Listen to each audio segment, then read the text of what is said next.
காரியங்களை தேவன் நமக்கு சந்தித்தார். அவருக்கு இந்த காலை வேளையிலே நம் எண்ணத்தை செலுத்தப் போகிறோம். அவருக்கு நன்றி செலுத்தும்படியாக, கர்த்தர் செய்த நன்மைக்காக நன்றி செலுத்தி வந்தோம். நம்மை மறவா அவருடைய கிருபை ஒவ்வொரு நாளும் நம்மை பாதுகாத்து நம்மை ஒவ்வொரு நாளும் வழிநடத்தினதற்காக அதை எண்ணி இந்த காலை வேளையிலே நாம் துதிக்கப் போகிறோம். கர்த்தர் செய்த நன்மைக்காக நன்றி செலுத்த வந்தோம். நம்மை மறவா அவர் கிருபை எண்ணியே துதிக்க வந்தோம். கர்த்தர் செய்த நன்மைக்காக நன்றி செலுத்த வந்தோம். நம்மை மறவா அவர் கிருபை எண்ணியே துதிக்க வந்தோம். நன்றி பலிகள் செலுத்தியே நாங்கள் ஆலயம் கூடி வந்தோம். துதி பலிகள் செலுத்தியே நாங்கள் உம்மை போற்ற வந்தோம்.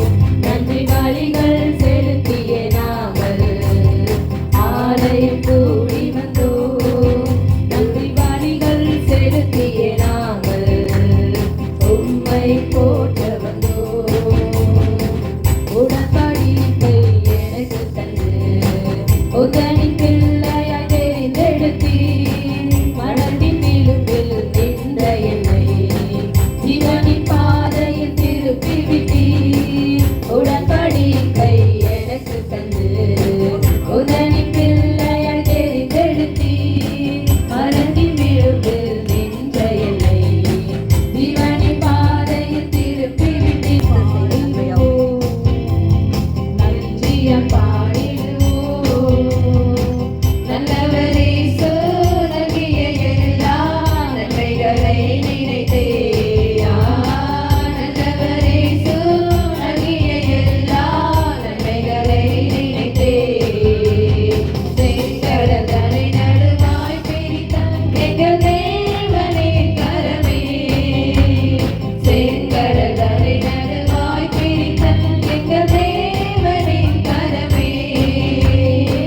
தாங்கியதே நான் வரையும் தயவாய் மாதயவாய். தயவாய் மாதயவாய். தாங்கியதே நான் வரையும் தயவாய் மாதயவாய். தயவாய் மாதயவாய். நன்றியாய் பாடிடுவோம். நன்றியாய் பாடிடுவோம். நல்லவரே நல்கிய எல்லா நன்மைகளை நினைத்தே. நல்லவரே நல்கிய எல்லா நன்மைகளை நினைத்தே. கர்த்தர் செய்த நன்மையாவுமே முழு மனதாய் சோத்தரிப்பேன் நான். கர்த்தர் செய்த நன்மையாவுமே முழு மனதாய் சோத்தரிப்பேன் நான். ஆராய்ந்து முடியாத அதிசயங்கள் செய்தீரே. முழு மனதாய் சோத்தரிப்பேன் நான். ஆராய்ந்து முடியாத அதிசயங்கள் செய்தீரே. முழு மனதாய் சோத்தரிப்பேன் நான். சோத்தரிப்பேன் நான். சோத்தரிப்பேன் நான். முழு மனதாய் சோத்தரிப்பேன் நான். சோத்தரிப்பேன் நான். சோத்தரிப்பேன் நான். முழு மனதாய் சோத்தரிப்பேன் நான். எல்லையில்லா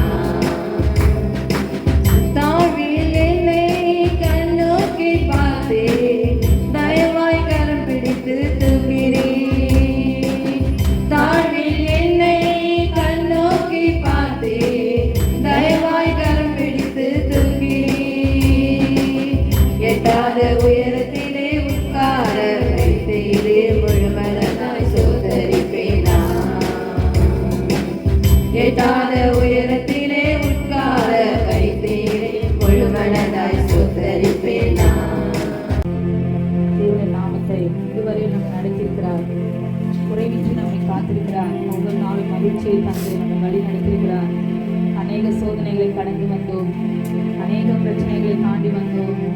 ஆபத்தின் நாளிலே அவர் நமக்கு அனுகூலமான துணையாக இருக்கிறார். ஒவ்வொரு நாளும் அவருடைய கிருபை தாங்கி வழிநடத்திக் கொண்டிருப்பதற்காக இந்த காலவெளியை அதை நினைத்து நன்றி உள்ளவர்களாய் இதுவரை நடத்தி குறைவின்றி காத்து மகிழ்வை தந்தீரே, உமக்கு நன்றியா என்று சொல்லி அவருக்கு நன்றி செலுத்தும்படியா இந்த பாடலை நாம் பாடி தேவ நாமத்தை மகிமைப்படுத்துவோம்.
மத்தேயு 4ஆம் அதிகாரத்தில் ஒரு வசனத்தை வாசித்து அதுக்கு ஞானத்தில் வார்த்தைகளை பார்த்து நாங்கள் சீக்கிரமாக நாங்கள் முடிக்கலாம். சரி, என்னோட எடுத்துக்கொள்ளுங்கள்.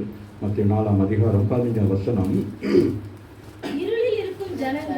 இருளில் இருக்கும் ஜனங்கள் பெரிய வெளிச்சத்தை கண்டார்கள். வெளிச்சம் உதித்தது. ஆகவே இந்த வசனத்தை, இந்த தீர்க்க தரிசனத்தை ஏசாயா 9:2 வாசிப்பீங்கன்னா, இயேசு பிறப்பதற்கு முன்பதாகவே என்ன செய்துட்டாரு, இதை அறிவிக்கிறார். சரியா, நீங்க அங்க வாசிங்கனாலும் இதே வசனம் அங்கே இருக்கும். ஆகவே இருளிலே இருக்கும் ஜனங்கள் பெரிய வெளிச்சத்தை கண்டார்கள்.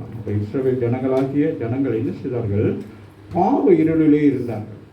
நீங்கள் நியாயாதிபதி புத்தகத்தை வாசிப்பீர்களானால் ஜனங்கள் தன் போக்கிலே போகிறார்கள். அரசாங்கம், அரசியல், இது எதுவுமே இல்லை. எல்லாம் தன் போக்கிலே போய் பாவங்களை செய்து மீறுதலினாலே தேவனுடைய சத்தத்தை கேட்க முடியாதபடிக்கு ஜனங்கள் அப்படியே இருந்துட்டாங்க. சரியா, அப்போ ஏன்னா இவைகளெல்லாம் நிறைவேற வேண்டும் என்று சொல்லி நாங்கள் பார்க்குறோம். ஸோ அதுக்கு பிறகுதான் என்ன நடக்கிறது, அப்போ இயேசு பிறக்க வேண்டிய காலம் வருகிறது. அப்போ இயேசு பிறந்த உடனே அங்கே வருகிற செய்தி, ஏசாயாவுடைய செய்தி என்னவாக இருக்கிறது, இருளிலே இருக்கிற ஜனங்கள் பெரிய வெளிச்சத்தை கண்டார்கள் சொல்லி. அப்போதான் இயேசு 30 வருஷங்கள் அவர் தாமே தன் தாய் தகப்பனோடு பிள்ளைகள் சகோதரர்களோடு கூட அவர் நாம இருந்தார். அதுக்கு பிறகு ஞானஸ்நானம் பெறுகிறார். 40 நாட்கள் அவர் என்ன செய்யப்படுகிறார், பிசாசினால் சோதிக்கப்படுகிறார். சோதிக்கப்பட்ட பிறகு அவர் வெளியிலே வருகிற பொழுது 11ஆம் வசனம் சொல்லுகிறது, அப்பொழுது பிசாசானவன் அவரை விட்டு விலகி போனான். உடனே தேவதூதர்கள் வந்து அவருக்கு பணிவிடை செய்தார்கள். பணிவிடை செய்து கொண்டிருக்கிற பொழுது அடுத்த வசனம், யோவான் காவலிலே வைக்கப்பட்டான் என்று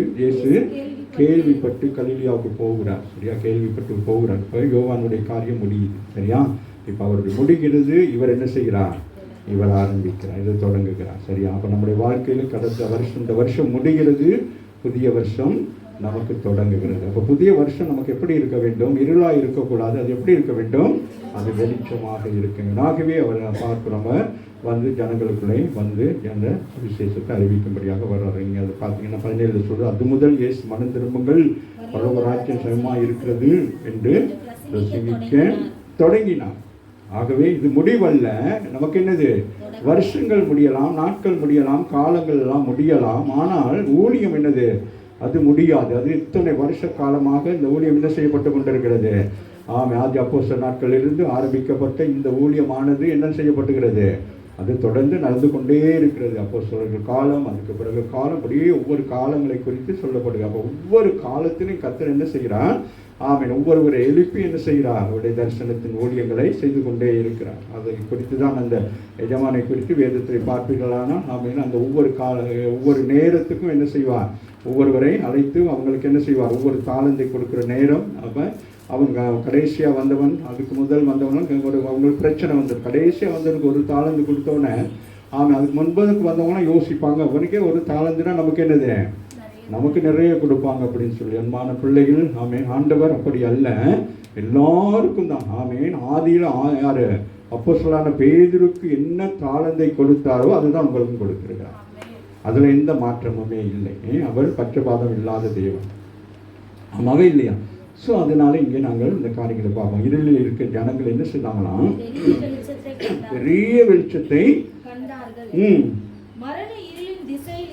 திசையில் இருக்கிறவர்கள், மரணத்தின் திசையில் இருக்கிறாங்க. ஆமேன். பாருங்கள், அதான் அங்கே சொல்லப்படுகிறது. அந்த நீங்கள் யாத்ராமத்தில் பார்த்தீங்கன்னா எகிப்தியர்களுக்கும் இஸ்ரவேலர்களுக்கும் ஆண்டவர் என்ன செய்வார்?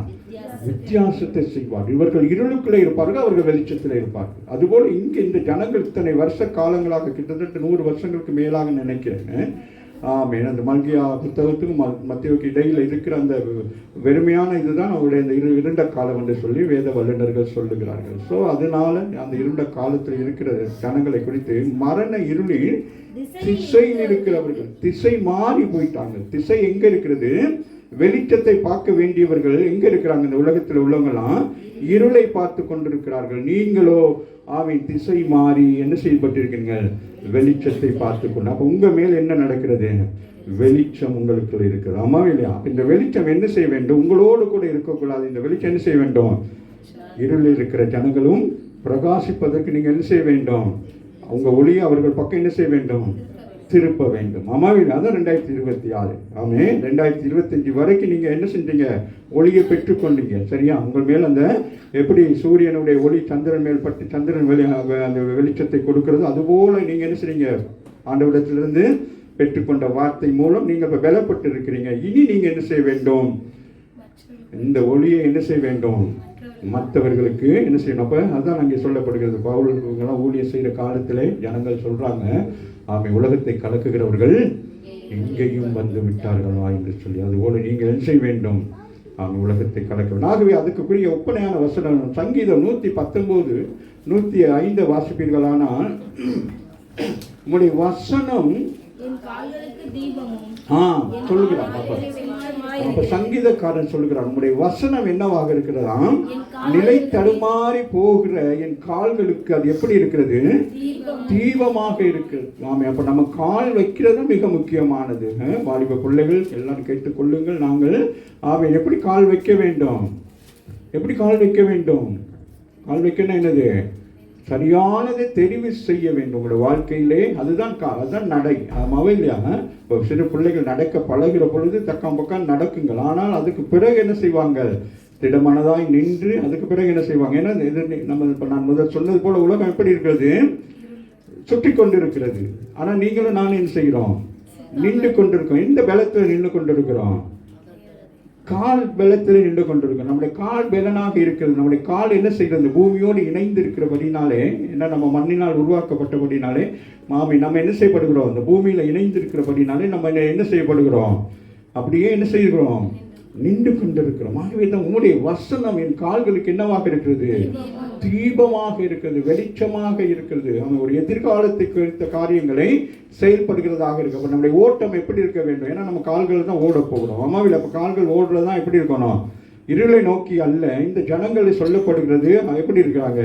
இருளின் திசையில் இருக்கிறாங்க. இப்போ நீங்க என்ன செய்றீங்க? இருளின் திசையிலிருந்து திரும்பி என்ன செய்றீங்க? தீபம் என்கிற என்னது ஒளியின் பகுதிகளை நீங்க என்ன செய்ய வேண்டும்? நீங்கள் என்ன செய்யணும்? பிரவேசிக்க வேண்டும். என் பாதைக்கு ஆமே எது வெளிச்சமாக இருக்கிறதாம்? வசனம். வராமின்னு சொல்லுங்க. அப்ப அவருடைய வசனத்தை நீங்கள் பிடித்துக் கொள்ள வேண்டும். அவருடைய வார்த்தைகளை நீங்க என்ன செய்ய வேண்டும்? அது பிடித்துக் கொள்ள. அது வெளிச்சம் என்ன சொல்ற? என்னது அது? என்னது அது? பரிசுத்தத்தை காட்டுகிறது. அது உண்மைத்துவத்தை காட்டுகிறது. இப்ப சங்கீதத்தில் வாசித்தது போல நம்முடைய ஆண்டவர் எப்படிப்பட்டவராக இருக்கிறார்? மகா பரிசுத்தரா என்னப்பட்டு மகா உண்மையுள்ளவர். இப்பதானே குறிச்சிங்க. அப்ப அதுபோல நீங்கள் என்ன செய்ய வேண்டும்? உண்மையுள்ளாக இருக்கும். ஆகவே என் பாதைக்கு வெளிச்சமா இருக்கிறது என்று சொல்கிறான் சங்கீதக்காரன் சொல்கிறான். நாம அப்ப நம்ம போற வழியில நமக்கு என்ன உண்டாக வேண்டும்? வெளிச்சம் இருக்க வேண்டும். ஆகவே 2026 நமக்கு ஒரு வெளிச்சமாக இருக்கும். ஆகவே இந்த 2020 பேஸ் பண்ணி தான் உங்களோட நான் பேசி கொண்டிருக்கிறேன். இத்தனை காலங்களில் எத்தனையோ செய்திகள் நம்ம கேட்டுக்கொண்டிருப்போம். ஆமென். ஆனாலும் ஆண்டவர் என்ன செய்கிறார்? புதிய வருஷத்துக்களே நீங்கள் இந்த சூழ்ந்த காரியத்தில் இருந்து இந்த 25 உங்களுக்கு அநேக விதமான சூழ்நிலைகள் இருந்திருந்தால் 26 என்னது வெளிச்சம் உதிக்கிறது என்று சொல்லப்படுகிறது. அப்போ உங்கள் வாழ்க்கையில் என்னது உதிக்கிறது? என்னது?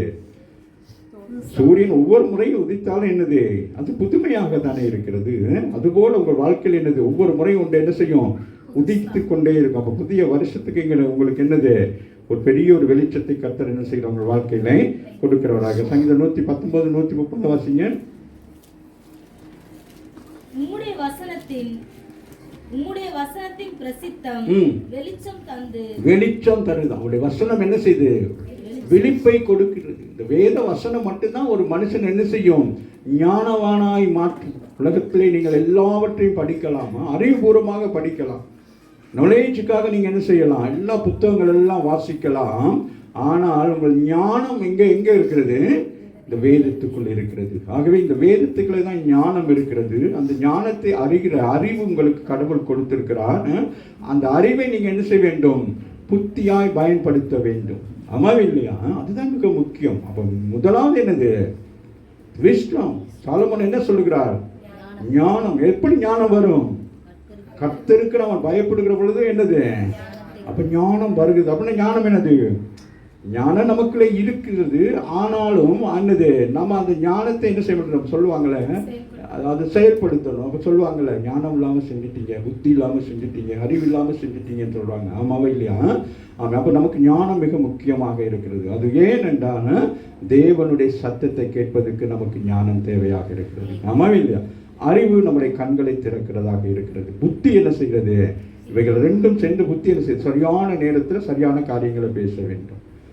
ஆமாம். புத்தி இல்லாமல் பேசிட்டீங்கன்னு வாங்க, அதுதான் மிக முக்கியம். நம்ம என்ன செய்யறது? ஏன்னா இவைகள் தான் என்ன சமாதானத்தை கெடுக்கும்படி பிசாசானவன் என்ன செய்வான்? இவைகளுக்குள்ள தான் நம்மளோட விளையாண்டு கொண்டே இருப்பான். ஞானத்தை ஃபுல்லாக மறைத்துட்டு, அவ்வளோ பெரிய ஞானவனாகிய சாலமோன் ஞானத்தை என்ன செய்தான்? மறைத்து விட்டான். ஆமாம் இல்லையா? பிறகு அவன் என்ன செய்தான்? ஞானவானாக இருந்தவன் எப்படி இருந்தான்? கடைசி நேரத்தில் வயதான காலத்தில் பலவிதமான சோதனைக்குள்ளாக என்ன செய்யப்பட்டான்? தள்ளப்பட்டான். ஆமாம் இல்லையா? அதனால சொல்லப்படும் வாசி மகள், உம்முடைய வசனத்தின் பிரசித்தம் வெளிச்சம் தருகிறது. அவருடைய பிரசித்தம் என்னது? இந்த வேதம் எப்படி பிரம்மாண்டமானது. ஆமா, இந்த வசனங்கள் எப்படி இருக்கு? நம்மளை உயிர் ஊட்டுகிறது. ஆமாவே இல்லையா? இந்த வசனங்கள் என்ன செய்யுது? உயிர் ஊட்டுகிறது. ஆமா, நேற்று நாள் நாங்கள் தியானித்தோம். ஆமாவே இல்லையா? ஒருவன் என்ன செய்யப்பட்டான்? 8 வருடங்கள் என்ன செய்தான்? திமிர்வாதக்காரனாக இருந்தான். ஆமா, நீங்க யாரு? பேதுரு போய் என்ன சொன்னாரு? இயேசு உன்னை குணமாக்குகிறார் சொன்னவனே யோசித்து பாருங்க, என்ன நடக்குது? சொன்னவனே என்ன நடக்குது? யோசித்து பார்க்க வேண்டும். ஒரு மனுஷனுடைய அந்த மூளை, அவனுக்கு அந்த ஞானம், அந்த மூளை என்ன செய்து? அதை உணர செய்கிறது. அது வரைக்கும் பலர் போய் சொல்லி இருப்பாங்க, ஆனால் என்னது? அது செயல்படவில்லை. அப்போ வேத வசனம், அதாவது பரிசுத்த ஆவியானவர் மூலம் பேதுரு அந்த வசனத்தை சொல்லுகிற பொழுது அது வசனம் என்ன செய்து? அவனுக்குள்ளாக ஊடுருவி சென்று என்ன செய்யப்படுகிறது? அவனுடைய நாடிகள், நரம்புகள், தசைகள், எலும்புகள் எல்லாவற்றிலும் என்ன செய்து? ஒரு மாற்றத்தை கொண்டு வருது. அவருடைய சிந்தையில் ஒரு மாற்றத்தை கொண்டு வருகிறது. அப்போ அந்த சிந்தை கட்டப்பட்டிருந்தபடினால்தான் அவன் தான் என்ன செய்வதுன்னு அறியாது செய்து. ஒரு திமிரவாதக்காரன் உங்க எல்லாருக்குமே தெரியும் அவர்கள் எப்படிப்பட்டவர்கள் என்று சொல்லி. ஆமாம், நான் ஒரு முறை உங்களுக்கு சொல்லியிருக்கேன். பிரேயர் உரையா இருக்கிற நேரம் ஒரு வாலிப பையன் வந்த பொழுது அவன் பயங்கரமா 4 பேர் சேர்ந்து கொண்டு வந்தவனை தூக்கி கொண்டு வந்து போட்டார்கள். நானே பயந்துட்டு என்னன்னா அவன் என்ன செய்ய போறோம்னு சொல்லிட்டு, அப்போ எனக்கு அந்த பவர் மினிஸ்டருக்கு கோயம்புத்தூர் போயிருக்கிற நேரம் பிரதர் போல் தினகரன் அவர்கள் சொன்னார்கள், பிசாசை விரட்டுவதற்கு நீங்கள் பெரிய ஜபமெல்லாம் பண்ணி ஒன்று செய்ய தேவை, ஏசுன்னு சொன்னா என்ன நடக்கும்? அற்புதம் நடக்கும் என்று சொல்லி. அதே போல நான் எனக்கு நான் தப்பி போறதா அவன் தப்பி போறான்னு தெரியல. அவங்க போயிருக்கீங்களா? ஜீசஸ் கோர்ஸ் போனீங்கன்னா அது அந்த ஒவ்வொரு ஹால் கிளாஸ் போட்டு அந்த ஒவ்வொரு கிளாஸ் ஒன்றுக்கு தான் நம்ம ஒரு சின்ன ரூம் ஒன்று, இந்த மாதிரி ரூம் ஒன்று இருக்கும். அதுகளுக்கு தான் தனித்தனியாக ப்ரேயர் ஓடியர்கள்லாம் இருப்பாங்க. நான் எப்பொழுதுமே மேலே ஃபோனில் தான் ப்ரேயர் பண்ணி கொண்டிருப்பேன். டக்குன்னு என்ன கூப்பிட்டாங்க. பாஸ்டர் ஒரு ஒரு ப்ரேயர் ஒன்று பாருங்களான்னா நான் சரி ஓகேன்னு சொல்லி கீழே வந்துட்டு உள்ளுக்கு போயிட்டு ரூமுக்குள்ளே போயிட்டு உட்காந்து பார்த்துக்கிட்டே இருக்கிறேன். பார்த்துட்டு இருந்தால் ஒருத்தர் கொண்டு வராங்க. அவனை அவ்வளோ பயங்கரமாக இருக்கும், குடும்பமே வந்துட்டாங்க. அவனை கட்டி பிடிச்சி கொண்டு வந்து போட்டால் சொல்கிறான், ஜிம்னாஸ்டிக் பண்ணுறான். எனக்கு என்ன இந்த பக்கம் ஜன்னல் பக்கம் குதிச்சு ஓடிடுமான் இருக்கு. அப்போ டக்கு நான் பாருங்க பரிசுத்தாவியை நினைவு விட்டுக்கிறேன்.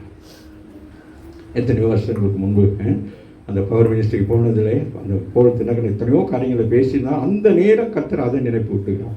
இந்த வார்த்தை நீ சொல்லு என்று சொல்லி நான் அந்த வார்த்தை சொன்ன உடனே ஒரு நெருப்புல விழுந்தவன் எப்படி அவன் துள்ளுவான் அதுபோல துள்ளி குதித்து கீழே விழுந்து கொஞ்ச நேரம் சென்று நான் எங்கே இருக்கிறேன் அப்படின்னு கேட்குறேன். ஒரு சின்ன குழந்தை மாதிரிக்கு அப்படியே ஏங்கி போய்க்கிறோம். முழு குடும்பமும் அழுது சொல்கிறாங்க, ஐயோ என்னென்ன காரியங்களை செய்தான், வீட்டில் விட்டச்சு அதை பண்ணி இதை பண்ணி அவ்வளோ அமர்க்கலம் பண்ணினான். இயேசுங்கிற வார்த்தை உங்களை குணமாக்குகிறது. விசுவாசிங்க அந்த 4 பேர் கொண்டு வர்றாங்க. அவன் கட்டி கொண்டு வருகிற பொழுது அந்த விசுவாசம் தான் அவனை சுகமாக்குறது.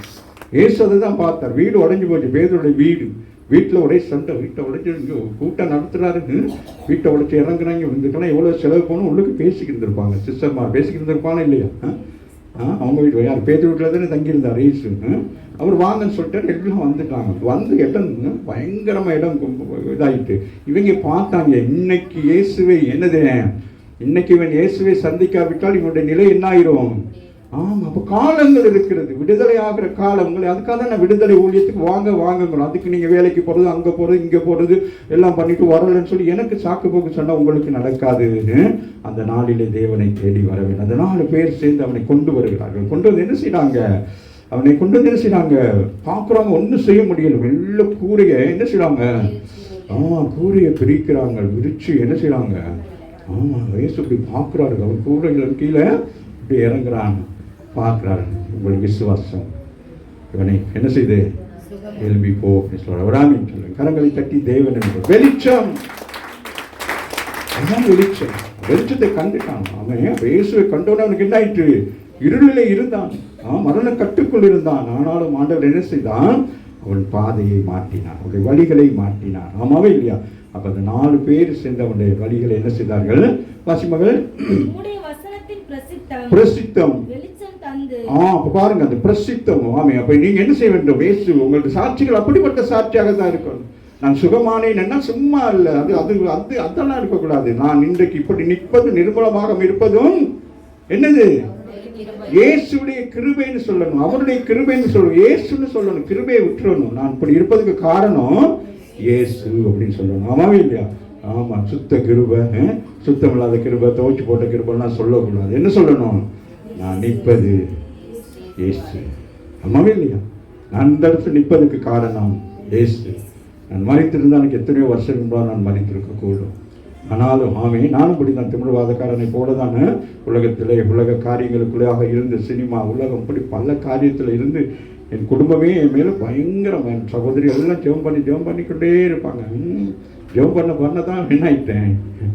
ரொம்ப பவர் ஆகிட்டேன். ஆமாவே இல்லையா? கடைசியில் மரணம் என்னை சந்தித்தது. அந்த மரணத்தின் வாசலிலே நிற்கிற பொழுது என்னது, இயேசு என்று ஒருவர் உண்மையாக இருந்தால் என்ன செய்ய வேண்டும்?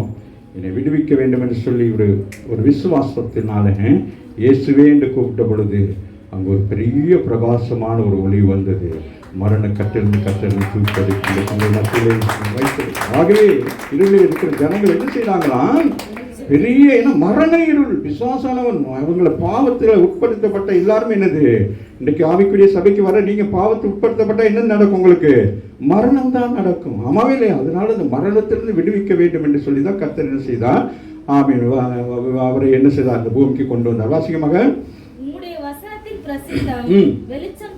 வெளிச்சம் தந்து பேதைகளை, இவரை அறியாதவர்கள், இந்த உலகத்தில் இருக்கிறவர்கள் பேதைகள். ஆமாவே இல்லையா? நீங்களும் நானும் ஒரு காலத்தில் எப்படி இருந்தோம்? பேதைகளாக இருந்தோம். ஒன்றுமே தெரியாம யாரும் வந்து சொன்னா இங்கே பாருப்போம் பைபிளை தூக்கிட்டு போறாங்க. எத்தனை பேர் நம்ம சொல்லியிருப்போம். ஆமாவே இல்லையா? எங்கள் வீட்டுக்கெல்லாம் பாஸ்டர் மாதிரிலாம் வந்து எனக்கு பயப்படுவாங்க அப்படின்வாங்க. அப்படி தோல்லெல்லாம் கை போடுவாங்க. இந்த பயலுக்கெல்லாம் தோல்லெல்லாம் கை போடுற பழக்கன்னு கேட்டால் எனக்கு பாஸ்டர் மாதிரி என் மேல் அப்படி அன்பாக செலுத்தி, அப்படி திமிர்வாதக்காரனை போல இருந்த என் மேல் அன்பு செலுத்தி என்னை என்ன செய்தார்கள்? அவர்களைப் போல மாற்றினார்கள். ராமன் சொல்லணும். ஆகவே வர்ற ஊழியக்காரங்களாம் வந்தாங்கன்னா எங்க குமார் எங்கே அப்படின்னு கேட்பாங்கன்னா அந்த நேரம் தான் என்ன செய்வேன், அப்படி எனக்கு அப்படியே எப்படி இருக்கும் ரூமுக்குள்ள இருக்க நேரம் அப்படி சொல்லுவேன், வெறி கொண்ட மாதிரி இருப்பேன். இவங்கெல்லாம் வராங்க ஊழியக்காரங்க வீட்டுக்குள்ளேயே வந்து என்ன பாட்டு பாடிக்கிட்டு கிடக்குறாங்க. அப்படி ஒரு பேதையாக இருந்தேன். இன்றைக்கு கர்த்தர் என்னை மாற்றி இருக்கிறார். ராமன் உங்களை என்னை கர்த்தர் நாமே தெரிந்து கொண்டிருக்கிறார். அதுதான் இங்கே உள்ள காரியம். அவங்களுடைய வசனம் வாசிங்க மகள். பிரசித்தம். நீங்க என்ன செய்ய வேண்டும்? அவருடைய வசனங்கள் என்னது? இது சாதாரணது அல்ல. இதை நீங்கள் என்ன செய்ய வேண்டும்? பிரசித்தப்படுத்த வேண்டும். ஒரு வசனங்களை எடுத்து நீங்கள் பிரசங்கிக்கிற பொழுது அந்த வசனம் என்ன செய்கிறது? வல்லமையாக வெளியே வருகிறது. வேதத்தில் இருக்கிற ஒரு வசனத்தை நீங்கள் எடுக்கிற பொழுது, இப்ப இந்த வசனத்தை எடுத்தோன்னே இந்த வசனம் என்ன செய்கிறது? சாதாரணமாக இருந்தது. மகள் வாசித்துக் கொண்டிருக்கிற நேரம் அந்த வசனம் என்ன செய்யுது? இவ்வளோ திசை திருப்பி காரியங்களை உங்களுக்கு வெளிப்படுத்திக் கொண்டிருக்கிறது. இது யாரு? மனித ஞானம் அல்ல, இது அறிவு அல்ல, புத்தி அல்ல, ஞானம். சொல்லுங்க, வாசிங்க. உம்முடைய வசனத்தின் பிரசித்தம் வெளிச்சம் தந்து வேதைகளை உணர்வுள்ளவனாக்கும். ஆமென். அப்ப நம்மளை என்ன ஆக்கியிருக்கு? நம்மளெல்லாம் ஒரு காலத்துல எப்படி இருந்தோம்? பேதைகள். அந்த பேதைனாலும் ரொம்ப என்னது? பேதைகள்னா என்னது? அறியாதவர்களாக இருந்தோம். இன்றைக்கு நாங்கள் என்ன செய்திருக்கிறோம்? அறிந்தவர்களாக இருக்கிறோம். கரங்களை தட்டி தேவனை மேம்படுத்தினோம். யோவான் 1:9 வாசிங்க. உலகத்திலே வந்த எந்த மனுஷனையும் அங்க கோடிட்டுக் கொள்ளுங்கள். எந்த மனுஷனா அது நீங்க நான் எல்லாம் இருக்கிறோம்.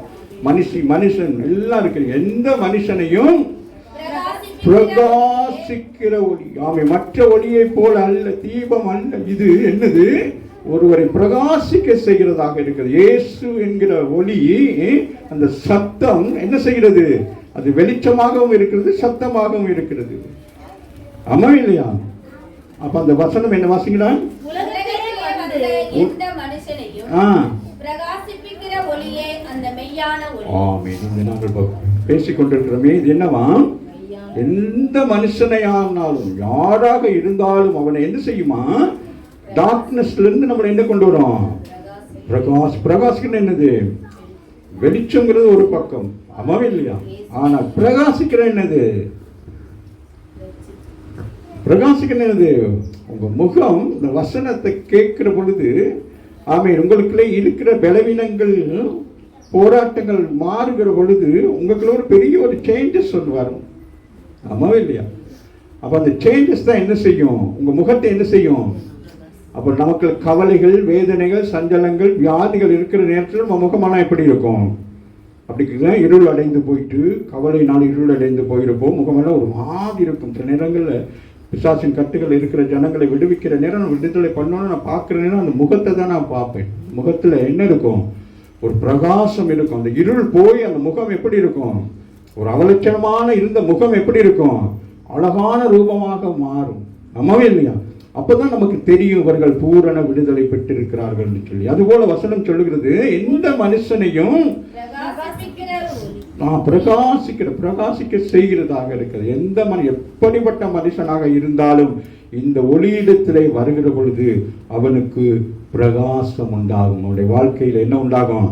ஒரு பிரகாசம், ஒரு நம்பிக்கை. அவனுடைய எல்லா காரியம் என்ன நடக்கும்? அதுக்கு பிறகு அவனுக்கு என்ன நடக்கும்? எதையும் செய்வோங்கிற ஒரு பெரிய என்ன உண்டாகும்? ஒரு நம்பிக்கை உண்டாகும். உலகத்திலே வந்து எந்த மனுஷனையும் பிரகாசிப்பிக்கிற ஒளியே அந்த மெய்யான ஒளி. நீங்கள் பொழுது ஆராதித்துக் கொண்டிருக்கிறவர் யாராக இருக்கிறார்? அவர் ஆதியிலே வெளிச்சமாக இருந்தார். ஆமா இல்லையா? அவரே இன்றைக்கு எப்படி இருக்கிறாரு? ஒவ்வொருவரையும் நாம் எல்லாரையும் பிரகாசிக்கும்படியாக புதிய வருஷத்துக்குள்ளே போகிற நீங்கள் இந்த டார்க்னஸை விட்டு நீங்க என்ன செய்ய வேண்டும்? வெளிச்சத்துக்குள்ளாக பிரகாசிக்க வேண்டும். ஆமென். பிரவேசிக்க வேண்டும். வெளிச்சத்துக்குள்ள என்ன செய்ய வேண்டும்? 2026 எப்படி இருக்கணும்? அவன் இந்த இருள் சூழ்ந்த முகத்தோடு, கவலை சூழ்ந்த முகத்தோடு, வேதனையான அது மனுஷனுக்குள்ளதான். உலகத்தில் உபத்திரவம் உண்டு, திடம் கொள்ளுங்கள், நான் உலகத்தை ஜெயிக்கிறேன்னு சொல்றார். அதனால நீங்க என்ன செய்யணும்? அவர் பார்த்துக் கொள்வார். ஆபிரகாம் அவர் என்ன சொல்றான்? அவர் சொன்னார்ல, அவர் எதை அவன் நினைச்சான்? பழி செலுத்துவதை குறித்து அவன் நினைக்கவில்லை, அவர் கொடுத்த வாக்கு தத்தங்களை நினைத்தான். ஆமா இல்லையா? உன் ஜாதியை உன் பேரை பெருமைப்படுத்துவேன், உன் சந்ததிகளை உருவாக்குவேன் அப்படி சொன்னது. அதுதான் சொல்றான். இப்ப உங்களுக்கு பிரச்சனைகள் பிரச்சனையை பெருசா யோசித்து கொண்டிருக்க கூடாது. உங்களுக்கு கொடுக்கப்பட்ட வாக்குத்தத்தங்களை பிரச்சனையோட வைத்து பார்க்கணும். இந்த பிரச்சனையை வைக்கணும், வாக்குத்தத்தத்தையும் வைக்கணும். அப்ப இந்த வாக்குத்தத்தம் சொல்லும், இந்த பிரச்சனை என்னது உன்னை மேற்கொள்ளாது. இந்த வாக்குத்தத்தம் நிறைவேறின பிறகுதான் இது இது என்ன செய்யும், உன்னை மேற்கொள்ள முற்படும். ஆனால் இது என்ன செய்யாது, இது மேற்கொள்ளாது. கரங்களை தட்டி தேவனை மேற்கொள்ளும். அதுவே தான் அவன் யோசிச்சுக்கிட்டு போறான். அவர் பார்த்துக்கிறான். மகன் கேட்கிறான், ஈசாக்கு கேட்கிறான், ஆண்டவரே, தகப்பனை பார்த்து கேட்கிறான், அப்பா நெருப்பு இருக்கு, பிறகும் இருக்கு, பழி செலுத்துறதுக்கு எப்படி இருந்திருக்கும் யோசிச்சு பாருங்க தகப்பனுக்கு. அம்மாவே இல்லையா? வேத வல்லுநர்கள் சொல்லுகிறார்கள், அவன் ஒரு பித்து பிடித்தவனை போல தன் பிள்ளை கொண்டு போனான். விசுவாசத்தின் அறிக்கை இருக்கிறது, நாங்கள் போய் திரும்பி வருகிறோம்ங்கிறது விசுவாச அறிக்கை தான். ஏன்னா அவர் என்னது, நான் போயிட்டு வருவேன்றதை டக்குன்னு என்ன செஞ்சிருப்பாங்க, இருந்தாலும் என்னமோ செய்ய போறான் அந்த பையன் சொல்லிட்டு என்ன செஞ்சிருப்பாங்க. ஏன்னா அந்த நாட்கள் பழி செலுத்துறது எல்லாருக்கும் உண்டு. ஆமாவே இல்லையா? இருந்தாலும் என்னமோ செய்ய போறான் போல இருந்தாலும் எதையும் செஞ்சிருவாங்கிற ஒரு நம்பிக்கையில என்ன செஞ்சிருப்பாங்க, பின்னுக்கு என்ன செஞ்சிருப்பாங்க, பத்தடி என்ன செஞ்சிருப்பாங்க, போயிருப்பாங்க. எல்லாத்தையும் திரும்பி வரும். ஆமாவே இல்லை? நம்மளும் அப்படித்தான். எங்கே போகணுன்னு என்ன செஞ்சுட்டு வரோம், திரும்பி நான் இனிமேல் வரமாட்டேன் அப்படின்னு போயிட்டு ஒரு இடத்துல நின்று கவலையாக இருக்கும். ஏன்டா இப்படி சொன்னோம், வீட்டில் சண்டை எதுவும் பிரச்சனை வந்தோடனே இனிமேல் இந்த வீட்டு பக்கம் வரவே மாட்டேன் அப்படின்னு சொல்லிட்டு சொல்லிடுவோம். ஆமாவே இல்லையா? சொல்லிட்டு ஒரு 10 அடி தூரம் போயிட்டு நமக்கு எங்கே தான் போய் தங்குறது. ஆமாவே இல்லையா? சில நேரங்களில் இந்த உலகம் நம்மை கொண்டு போகும். அதனால ரொம்ப கவனமாக இருக்கணும். வாலிப பிள்ளைகள் எடுக்கிற முடிவுகள் கவனமாக எடுக்க வேண்டும். அந்த எடுக்கிற நேரம் நமக்கு தெரியாது, நமக்கு ஒரு தைரியம் வரும். அம்மாவை எதிர்த்து தைரியம் வரும், அப்பாவை எதிர்த்து பேச தைரியம் வரும். அவன் அந்த தைரியம் 10 அடிக்கு போனோன்னு தான் தெரியும் அது எவ்வளோ பயங்கரமானதுன்னு சொல்லிட்டு. அம்மாவே இல்லையா? நீங்கள் முதல் போய் சந்தித்த ஒவ்வொரு நண்பர்களும் சிநேகிதர்களும் என்ன செய்வாங்க, மறுபக்கம் திரும்பிக் கொள்வார்கள். உங்களுக்கு உதவி செய்வேன் வாங்க, சப்போர்ட், நீ வெளியே வா, உனக்கு நான் பார்த்துக்கிறேன் எல்லாம் சொல்லுவாங்க. வெளியே வந்தது பிறகு ஏன் வந்தீங்க, வேலையிலே அப்படி தான், வேலை செய்யணும் அப்படி தான் சொல்லுவாங்க. ஏன் வேலையை விட்டீங்க, வேலையை தேடிக்கிட்டு தானே வேலையை விடணும், அதுக்கு ஏன் முன்னால் வந்தீங்க அப்படின்னு சொல்லி நம்மளை என்ன செய்வாங்க, என்கரேஜ் பண்ண மாட்டாங்க, என்ன செய்வாங்க, டிஸ்கரேஜ் பண்ணுவாங்க. அதனால வாலிப பிள்ளைகள், வேலை செய்கிறவங்க எல்லாருமே நிறைய விஷயங்களை கற்றுக்கொள்ளணும். சரி, வாசி மகள் லூக்கா 2 அது முடிச்சிட்டீங்களா? அது லூக்கா 2:30 வாசிங்க. புறஜாதிகளுக்கு பிரகாசிப்பிக்கிற ஒளியாகவும் உம்முடைய ஜனமாகிய இஸ்ரவேலுக்கு மகிமையாகவும் தேவரே சகல ஜனங்களுக்கும் முன்பாக ஆயத்தம் பண்ணின உம்முடைய ரட்சணியத்தை என் கண்கள் கண்டது. ஆமென். அங்கே சொல்லுகிறார் இயேசு கிறிஸ்துவின் பிறப்பை குறித்து அங்கே சொல்லப்படுகிற பொழுது இந்த தீர்க்கதரிசி சொல்லுகிறார், புறஜாதிகளுக்கு பிரகாசிப்பதற்கு, நீங்களும் நானும் பிரகாசிப்பதற்காக யார் வந்தது? இயேசு கிறிஸ்து.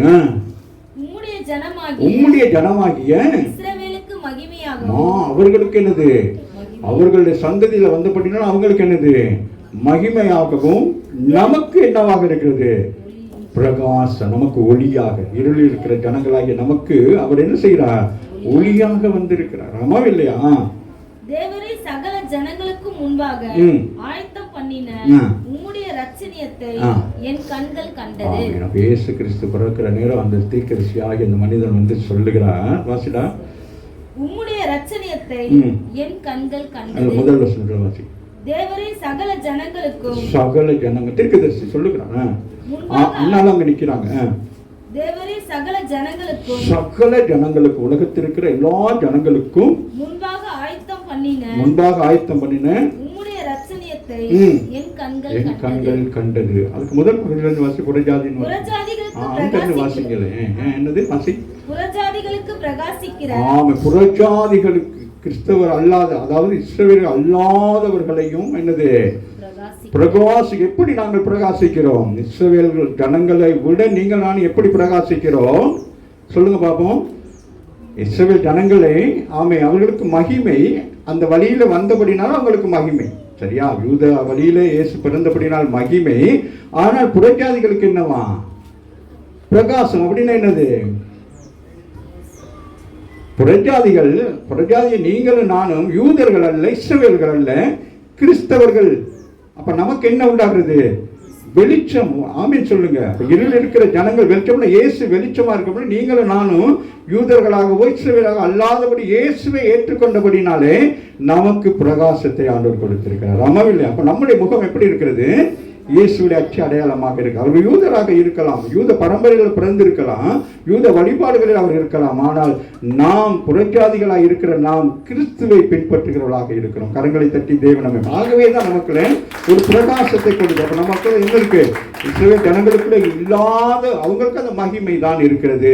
ஆனால் உங்களுக்கும் எனக்கு என்ன இருக்கிறது? பிரகாசம், வெளிச்சம், ஒளி நமக்குள் இருக்கிறது. கரங்களை தட்டி தேவனமே. ஒளியாகவும் உம்முடைய ஜனமாகிய இஸ்ரவேலுக்கு மகிமையாகவும் தேவரே சகல ஜனங்களுக்கும் முன்பாக ஆயத்தம் பண்ணின உம்முடைய இரட்சணியத்தை என் கண்கள் கண்டது என்றான். யோவான் 8:12 வாசிங்க. மறுபடியும் இயேசு ஜனங்களை நோக்கி, நான் உலகத்திற்கு ஒளியாய், நான் என்ன சொல்லுகிறான்? உலகத்துக்கு எப்படி இருக்கிறானா? ஒளியாக இருக்கிறார், வெளிச்சமாக இருக்கிறார், சத்தமாக இருக்கிறார். என்னை பின்பற்றுகிறவர்கள் இருளில் நடவாதபடிக்கு. ஆமா, அவரை பின்பற்ற நீங்க என்ன செய்யக்கூடாது? இருளுக்குள் போகக்கூடாது. நீங்களாம் இப்ப எங்க வந்துட்டீங்க? வெளிச்சத்துக்குள் வந்துட்டீங்க. இனி என்ன செய்யக்கூடாது? இருளை நோக்கி போகக்கூடாது, பின்மாற்றம் அடைந்து போகக்கூடாது, ஜென்ம சுபாவத்துக்குள் போகக்கூடாது, வழி தவறி வேற வழிகளுக்குள் போகக்கூடாது. ஆமாவில்லை, சில ஜனங்கள் எகிப்திலிருந்து வருகிற பொழுது அவர்கள் என்னது மோசையோடே வந்திருந்தா என்ன நடந்திருக்கும்? 40 நாட்களுக்குள்ள என்ன செய்திருப்பார்கள்? கானானுக்குள்ளே என்ன செய்திருப்பார்கள்? பிரவேசித்து என்ன செய்திருப்பார்கள்? பாலும் தேனும் ஓடுகிற தேசத்திலே அனுபவித்துக் கொண்டிருந்திருப்பார்கள். ஆனால் அவர்கள் என்ன செய்தார்கள்? அவர்கள் முன் நடந்தாலும் அவருடைய சிந்தையெல்லாம் இங்க இருக்குது, பின்னோக்கி கொண்டே இருக்கிறது. இன்னைக்கு ஆவிக்குரிய சபைக்கு வருகிற உங்கள் வாழ்க்கையிலும் முன்னோக்கி நடந்து கொண்டிருந்தாலும் என்ன செய்யப்படுறீங்க? உள்ளான மனுஷன், வெளியான மனுஷன் மாமிசத்தில் நீங்க என்ன செய்றீங்க? பின்னாலே போய்கொண்டே இருக்க. ஒரு தடுமாற்றம். உள்ளான மனுஷனாகிய பரிசுத்த ஆவியானவரால் உங்களை என்ன செய்ய முடியவில்லை? சரியாக வழி நடத்த முடியவில்லை. வாசிமகள் மறுபடியும் ஜனங்களை நோக்கி 2வது முறை சொல்லுகிறார், நான் இந்த உலகத்துக்கு என்ன வந்தேன்? வெளிச்சமாக நான் வந்தேன். என்னை பின்பற்றுகிறவர்கள் இருளிலே என்ன செய்யக்கூடாது? சாதாரண ஒளி அல்ல, ஜீவ ஒளியை. ஆமாங்க, ஜீவ ஒளியை அடைந்திருப்பான். அப்பொழுது பரிசேயர் அதுதான் நீங்க சொன்னதோட முடியுங்க. ஜீவ ஒளியை அடைந்திருப்பான். அப்ப நீங்களும் என்ன அடைஞ்சிருக்கீங்க? ஆமே. இப்ப இந்த மற்ற நம்ம பார்க்கிறோமே, சூரியன் சந்தை, இந்த ஒளி அல்ல, ஜீவ ஒளி. அப்படின்னு என்னது? உங்க ஜீவிய காலம் முழுவதும் என்னது? உங்களுக்கு கொடுக்கப்பட்ட பரிசுத்த ஆவியானவர் உங்களுக்குள்ள எப்படி இருக்கிறாரு? ஜீவ ஒளியாக இருக்கிறார். ஆகவே தான் பவுல் தீமோத்தேயை பார்த்து சொல்லுகிறார், உண்மையில் கைகளை வைத்த பொழுது நீ பெற்றுக்கொண்ட அபிஷேகத்தை என்ன செய்ய வேண்டும்? அனல் முட்டுன என்னது? வெளிச்சமா விட்டு வெளிச்சம், இருள் வரும், இருள் கவும். ஆமாவும் இல்லையா? உலகத்தில் இருக்கிற மக்களை விட ஆவிக்குரிய பிள்ளைகள் உங்களுக்குள்ள தான் வெளிச்சத்தை மறைப்பதற்கு பிசாசான பல விதமான திட்டங்களை உருவாக்கி பல பிரச்சனைகள், கடன் பிரச்சனைகள், வியாதி பிரச்சனை, இவைகளே இன்னைக்கு ஆவிக்குரிய சபைக்குள்ள வருகிற 195% ஜனங்களிடத்துல கேட்கிற பொழுது சந்தோஷமா இருக்கிறீங்களான்னு கேட்டா அந்த ஒரு 10 பேர் தான் சொல்லுவாங்க சந்தோஷமா இருக்கிறோம்ட்டு. அவங்க கொஞ்சம் பேர் இருக்கிறோன்னு வாங்க. மற்றவங்கலாம் என்னது? அந்த சபைக்கு வந்தாலும் கவலை, வேதனை, பிரச்சனை, அது இதுன்னு இதே தான் அடுக்கிக்கிட்டே இருப்பாங்க. அதனால இப்போ ஊழியக்காரங்களுக்கு என்ன ஆயிடுச்சு? அவன் இதை ஜெபிக்கிறதே வேலையாயிடுச்சு. 2026 அவன் என்னது? நம்ம என்னது? நோய்க்காக, கடன் பிரச்சனைக்காக என்னது சொல்லுங்களேன், உங்களுக்குள்ள தானே இருக்கலாம். அதுக்கெல்லாம் நம்ம என்ன செய்யக்கூடாது? ஜெபிக்கவே கூடாது. ஏன்? நான் கடன் இல்லை, எனக்கு வியாதி இல்லை, வேற என்ன சொல்லுங்க. நான் சொல்ல மாட்டீங்க, வாயை அடைச்சிட்டான். இருள் வந்து அப்படியே வாய்க்குள்ள வருது, அப்படியே சொல்லுங்க. நீங்களாம் சொல்லணும். நீங்க சொன்னாதான், நீங்க நான் சொல்லிட்டு நீங்க சொல்லிக்கூட நீங்களா உணர்ந்து சொல்லணும். எப்படி ஒரு 10 நாளைக்குள்ள எனக்கு கடனெல்லாம் தீருமா? தீரும். வியாதி தீரும். ஆமாவே இல்லையா? வார்த்தை தானே.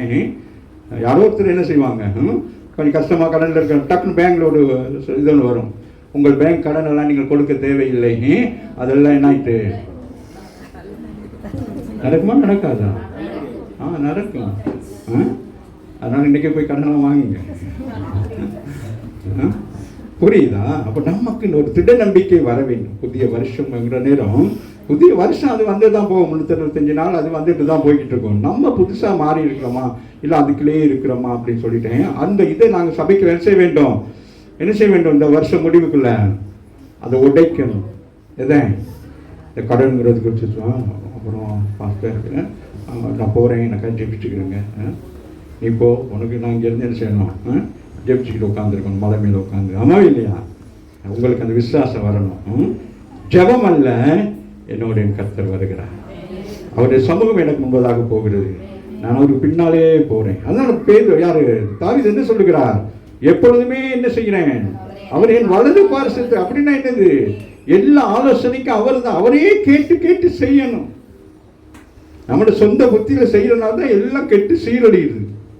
அவர்கிட்ட கேட்கணும், வலது பார்க்கறது தானே நிற்கிறாரு, கேட்க வேண்டியது தானே. அவன் சொல்றான், அவன் பெரிய யாரு, தேசத்தை ஆளுகை செய்கிறான், ராஜா. சின்ன விஷயமாக என்ன செய்யறான், ஆண்டவரே யுத்தத்துக்கு போகவா அப்படின்னு கேட்கிறான். அம்மாவில் போன வெற்றி கிடைக்குமா? புரியுதா? அப்போ ஒவ்வொரு காரியத்தை என்ன செய்யலாம், சின்ன விஷயமா பெரிய விஷயமா என்ன செய்ய வேண்டும், அவர்கிட்ட கேட்கணும், ஆலோசனை கேட்கணும். உடனே பதில் வராட்டி நீங்க என்ன செய்யணும், அங்கே உட்கார்ந்து இருக்கணும் யாக்கோப்பை போல. அம்மா இல்லையா? உங்களை இஸ்ரவேலாய் மாற்றுவார்.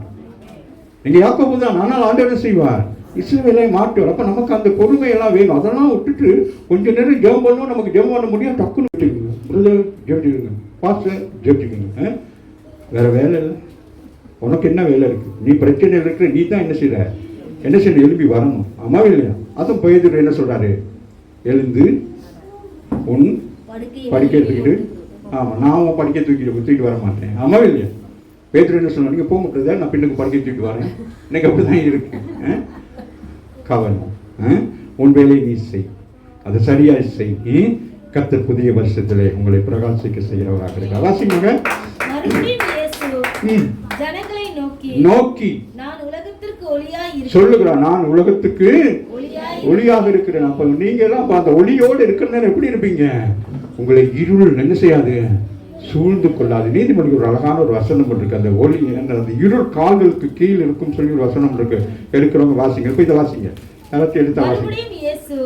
ஜனங்களை நோக்கி நான் உலகத்திற்கு ஒளியாய் உங்களை பார்த்து சொல்லுகிறார். மறுபடியும் மறுபடியும் மறுபடியும் இந்த சபையை பார்த்து சொல்லுகிறார், நான் உங்களுக்கு வெளிச்சமாக இருக்கிறேன். நீங்க தான் இருளுக்குள்ள போய் பொந்துக்குள்ள சந்துக்குள்ள போய் நிக்கிறீங்க. இந்த எலி, இந்த முயல், இதெல்லாம் அப்படியே ஒரு சின்ன சந்தை கண்டா பாம்பு அப்படியே போய் உள்ள உட்காந்துருக்கு, அந்த மாதிரி உட்கார்ந்து இருக்கிறீங்க.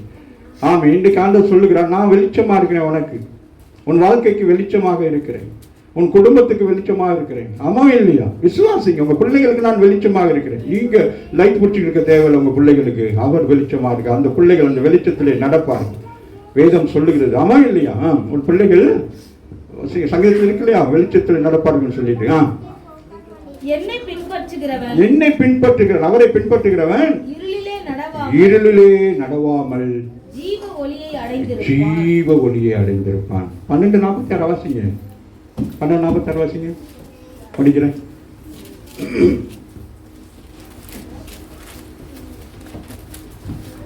என்னிடத்தில் விசுவாசமாய் இருக்கிறவன் எவனோ, சொல்றேன், என்கிட்ட விசுவாசம் வந்தீங்கன்னா இருளிலே இராதபடி அந்த அதுக்கெல்லாம் கோடு போட்டு வச்சுக்கிறோம். ஏன்னா அந்த வசனம் என்ன சொல்லுது, வாசிங்க.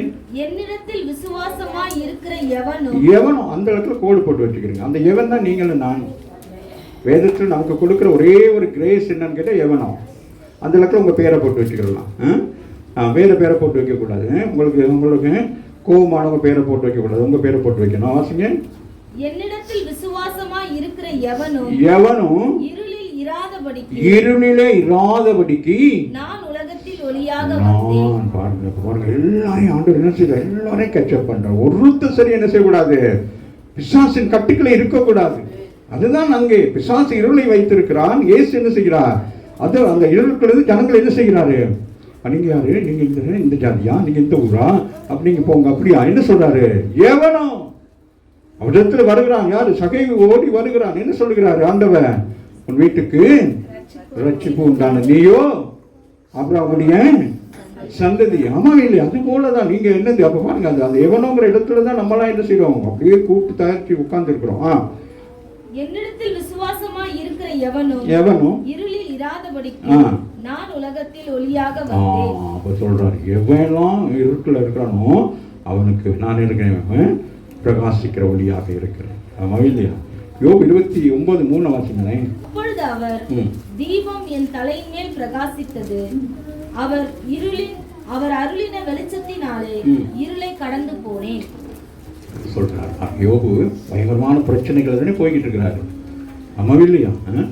அப்போ சொல்கிறார், அவர் வாக்குத்தத்தம் சொல்கிறார், என்ன சொல்கிறோமா? அப்பொழுது யோபு தீபம் என் தலையின் மேல் பிரகாசித்தது. என்ன சொல்றாரு? தீபம் அப்படின்னு என்னது? ஞானம். நாம் கடந்து போறதுக்கு வழியை உருவாக்குற ஞானம், புத்தி. நீங்க எங்கோ ஒரு இடத்துல மாட்டிக்கிட்டு இருக்கிறீங்க, என்ன செய்யறதுன்னு உங்களுக்கு தெரியாது. அந்த நேரத்தில் என்ன செய்யணும்? பிரஞானம் என்னது? உங்களை தப்பி வைக்கிறதுக்கு என்ன செய்வார் ஆண்டவர்? சில காரியத்தை உங்களுக்கு கற்றுக் கொடுப்பார், ஆமா இல்லையா? வாசிங்களேன். அப்பொழுது அவன் வெளிச்சம், தீபம், ஞானம், புத்தி, அறிவு என்ன செய்து? பிரகாசித்தபடினா என்ன செய்த? தேவையில்லாத முடிவு எடுக்கவில்லை. தன் மனைவி சொல்லுகிற பொழுது கூட அவர் என்ன சொன்னார்? அது தவறு என்று சொல்லிட்டு என்ன செய்தார்? விசுவாசத்தை காத்து கொண்டார். அதான் அங்க மிக முக்கியம். அந்த ஞானம் என்ன செய்தது? விசுவாசம். நீ இரு. ஆமே. இது யாரு?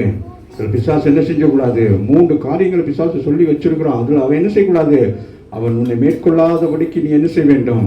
இத்தனை வருஷம் விசுவாசமாய் காத்திருந்தியே, அதுக்கு உனக்கு கர்த்தர் பெரிய அவார்டு கொடுப்பாருங்கிற விஷயத்தை அந்த உள்ளம் சொல்லுகிறது. அதான் சொல்றாரு பாருங்க, எங்க வாசி மகன். இங்க இருக்கிறதா? தலையில என்னது? தலையில தான் என்ன இருக்கு? மூளை இருக்கிறது, ஆமா இல்லையா? அப்ப அந்த மூளைக்குள்ள என்ன வேலை செய்யுது? அது விசுவாசத்தை உருவாக்குது. ஆமா, என்னது? ஒரு நாள் என்ன செய்து? ஆண்டவர் என்ன செய்ய மாட்டார், உன்னைய கைவிட மாட்டார். நீ செய்த நன்மைகள், நீ செய்கிற எல்லா காரியத்தை குறித்து ஆண்டவர் என்ன செய்திருக்கிறார்? ஏன்னா ஆண்டவர் அப்படித்தான் சொல்றாரு. என்ன சாட்சி சொல்றாரு யோபு குறித்து? உத்தமன், சன்மார்க்கன்.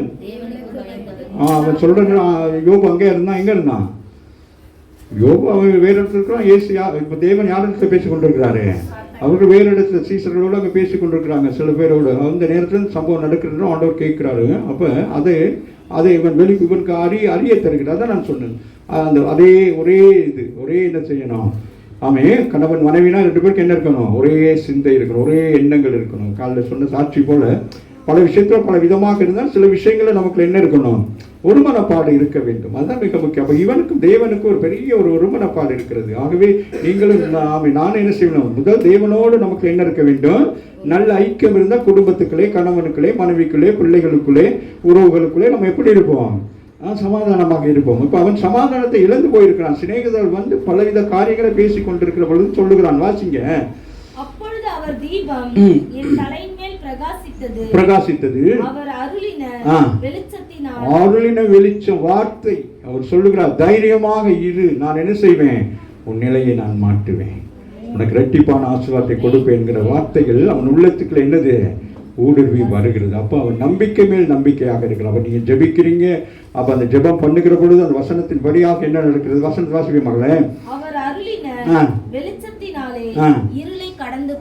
அந்த வெளிச்சம், அந்த வார்த்தை, அந்த சொல் என்ன செய்து?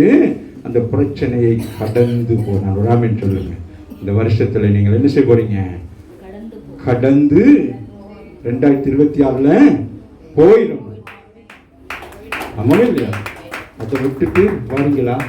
கடன் வாரீங்களா? பின்னுக்கு வந்து உட்காந்துக்கிறீங்க அப்படின்னு சொல்லக்கூடாது. பிரச்சனை எனக்கு ஏதாச்சும் பிரச்சனை இருந்தால் தான் எனக்கு சந்தோஷமா இருக்கும். ஆமாவும் இல்லையா? சில பேருக்கு அது ஒரு பெரிய ஆச்சரியம் இருக்கும். உங்களுக்கு பிரச்சனையா? எனக்கு பிரச்சனை. உங்களுக்கு எவ்வளோ சுகர்? என்னமோ பெரிய சுகர் ஃபேக்ட்ரி வச்சிருக்கிற மாதிரியும். வேற என்னது? உங்களுக்கு எவ்வளோ கொலஸ்ட்ரால் எவ்வளோ இருக்கு? சொல்லாதீங்க யாரும். அது என்ன வந்தாலும் ஏறி போட்டு மிதிச்சுட்டு பேசாமல் போய்கிட்டே இருக்கு. என்ன சிஸ்டர் திடீர்னு சொல்லுவாங்க, செக் பண்ணுங்களே அப்படின்னாங்க. அன்னைக்கு செக் பண்ணால் இருக்கும். அந்த பயமே வந்துடும். பயத்திலே சுகர் கூடிடும். பயத்தில் என்னது? வெளில லிமிட்டாக தான் போய்கிட்டே இருக்கும். அவங்க சில தீர்க்கதரிசி மாதிரி வந்து சொல்லுவாங்க, ரொம்ப நாள் என்னப்பா போய் பார்க்கலையான்னுவாங்க. அன்னைக்கு பிடிக்கும் எனக்கு. அதுக்கப்புறம் அன்னைக்குலேருந்து அடுத்த நாள் இப்படி தான் இருப்பேன். புரியுதா? அது நம்ம மேற்கொள்ளும், வியாதி மேற்கொள்ளும். ஆமாவே இல்லையா? அப்படி விசுவாசத்தை உடைக்கும். அதனால தான் யாருமே எனக்கு துர்செய்திகள் சொல்லக்கூடாது. நான் ஜெபிக்கிற நேரமெல்லாம் சின்ன சிஸ்டரையோ 6 நாள் பேச விரும்பல. காரணம் என்ன கேட்டால், அந்த துர்செய்தி என்ன செய்யும்?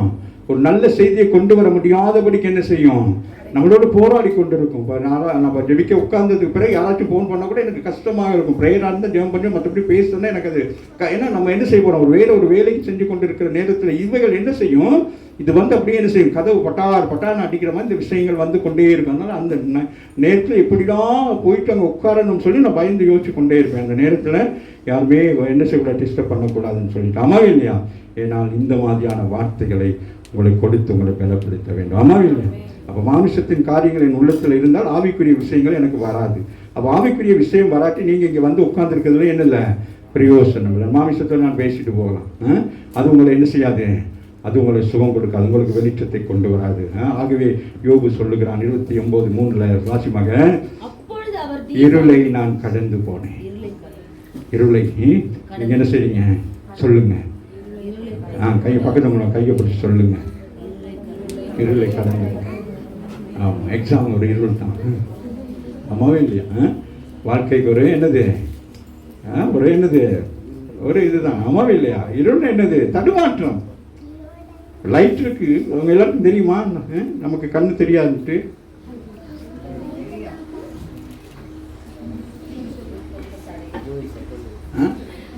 இப்போ இப்படியெல்லாம் இருக்கிறோமே, கரண்ட் போய் நைட்டில் கரண்ட் போட்டுமே கண்ணு தான் இருக்கான்னு தெரியாது. என்னது, அந்த வெளிச்சம் வந்தால் தான் என்ன செய்யும். ஆனால் உலகத்தை பார்க்காத குருடர்கள் நம்மளை விட அழகாக ஜீவிக்கிறார்கள். தேவ ஞானம் ராமின் சொல்ல அவர்களையும் ஆண்டவர் படைத்திருக்கிறார். ஒரு இடத்துல ஆண்டவர் சொல்லுவார், கண்ணு தெரியாமல் இருந்தாலே பரவாயில்ல அப்படின்னு சொல்லிட்டு. அப்போ தான் அவங்களுக்கு பயங்கர கோவம் வந்து முடிச்சிடுமா. அப்போ 26-18 வாசி முடிச்சிடலாம். அவளுக்கு பரிசுத்த ஆவியானவர் வெளிப்படுத்துகிறார். வாசி மகள், அவர்கள் என்னை பற்றும் விசுவாசத்தினாலே விசுவாசம் என்னத்தை கொண்டு வருகிறது, பாவ மன்னிப்பு. விசுவாசம் பெரிதல்ல. ஆமே, அந்த பாவத்தை என்ன செய்ய வேண்டும், அறிக்கை செய்ய வேண்டும். ஒரு விசுவாசம் என்கிறது ஆண்டவர் மேல் நம்ம விசுவாசம் வைக்கிறது ஒரு விஷயம். ஆமே, ஆனால் என்னது, நமக்கு ஏன் இந்த பிரச்சனை வந்ததுங்கிறது குறித்து நம்ம என்ன செய்யணும், நம்ம அனலைஸ் பண்ணி நம்ம என்ன செய்யணும், அந்த பாவத்தை விடணும். சில பேருக்கு பாவத்தினால் வியாதிகள் வரும், பிசாசினால் வியாதி வரும், சரீர பலவீனத்தினாலும் வியாதி வரும். அப்போ எண்ணத்து நிமித்தம் எனக்கு இப்படிப்பட்ட ஒரு பிரச்சனை வந்தது என்று சொல்லுகிற அந்த எண்ணம் நமக்குள்ள வருகிற போது இந்த விசுவாசம் என்ன செய்யும், இவைகள் எல்லாவற்றையும் ஆண்டவர் என்ன செய்வார், நீ அறிக்கை செய்கிற பொழுது கர்த்தர் என்ன செய்வார், அதை மன்னித்து உனக்கு பூரண விடுதலையை கொடுப்பார். ஆமாவே இல்லை? வாசிங்களேன். விசுவாசத்தினாலே அப்ப நமக்கு அந்த அதுதான் அந்த பாவம் மன்னிப்பாரா அப்படிங்கிற ஒரு எண்ணம் நமக்கு வரணும். ஆமாவே இல்லையா? பாவ மன்னிப்பை பரிசுத்தமாக்கப்பட்டவர்களுக்குரிய சுதந்திரத்தையும் முதலில் வாசிவேன்.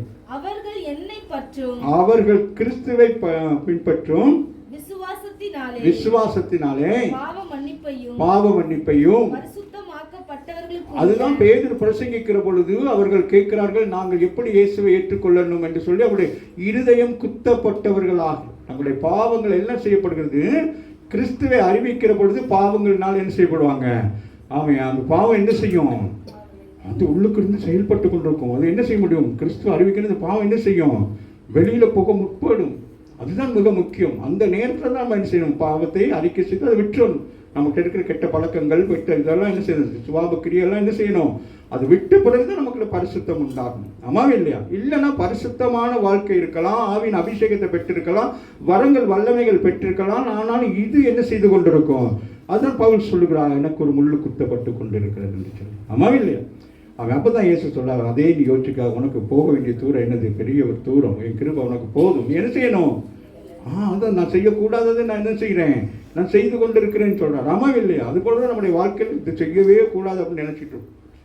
இனிமேல் என்னது, கோவமே படக்கூடாதுன்னு நினைப்போம். அன்னைக்கு தான் கோவம் அதிகமாக வரும், அதுக்கு தகுந்த மாதிரி வரும். அப்போ நமக்கு சாத்தான் வந்து எனக்கு கோவம், சாத்தானா ஒன்றும் இல்லை, உன்னுடைய ஜென்ம சுவாபம் எங்கோ இடத்துல கரைப்பட்டு இருக்கிறது. ஆமாவே இல்லையா?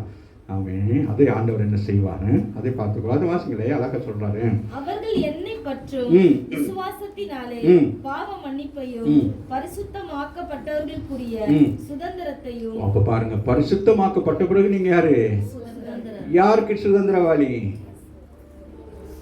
யாருக்கு சுதந்திரவாளி சொல்லுங்க. பிசாசுக்கு சுதந்திரவாளி. பாவத்தோடு இருந்து அவன் வந்து பார்ப்பான்.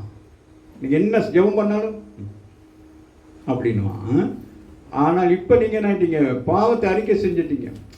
ஒரு கதை உங்களுக்கு சொல்லியிருக்கிறேன். தருண் எடுத்துக்கிறோம்.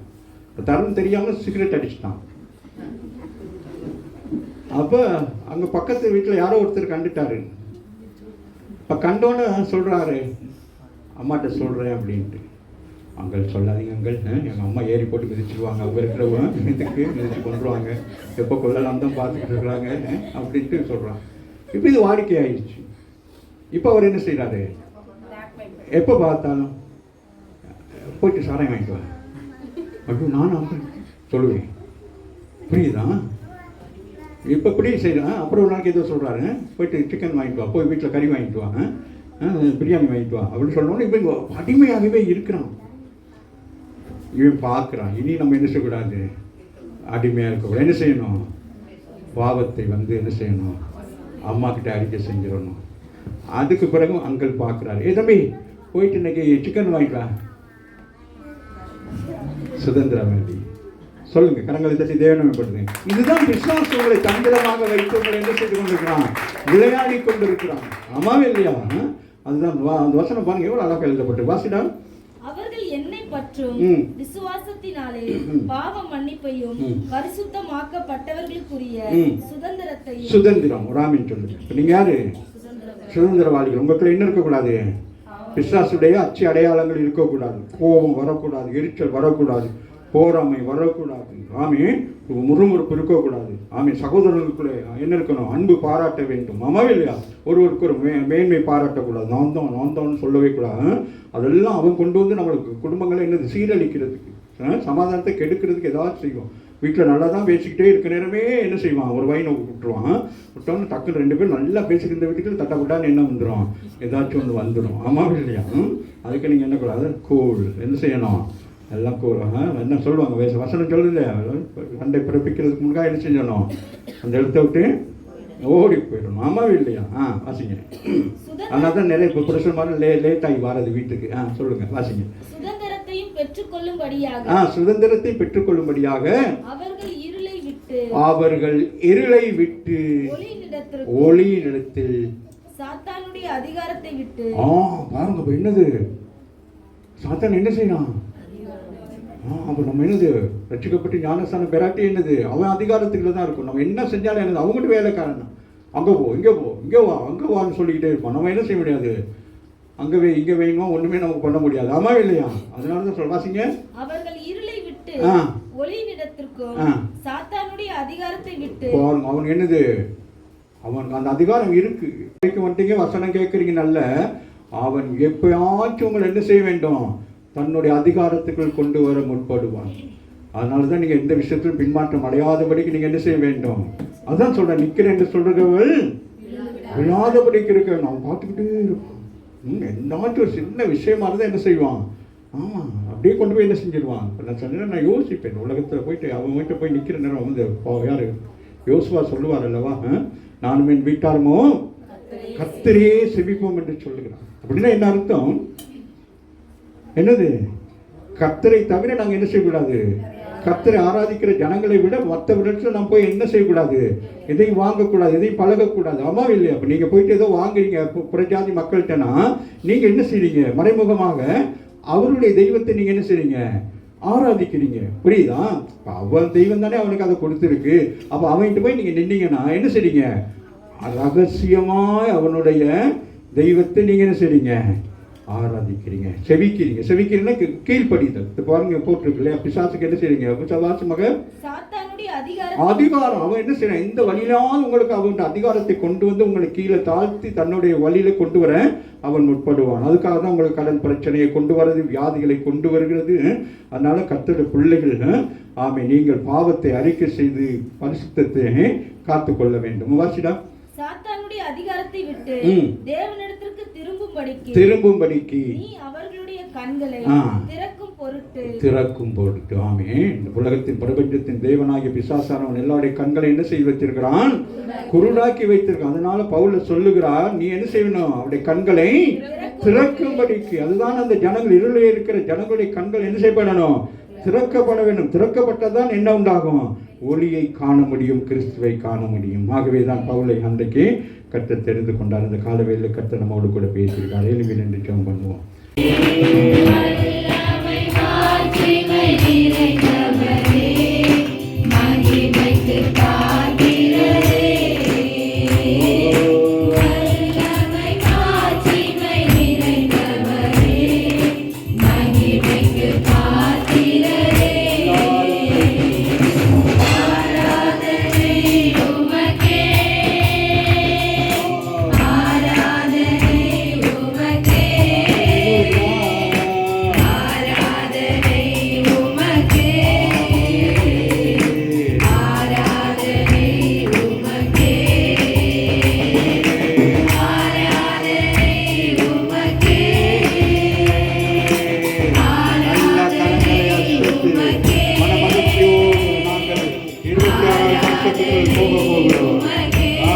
வெளிச்சத்துக்குள் பிரவேசிக்கிறோம் இந்த வருஷத்திலே.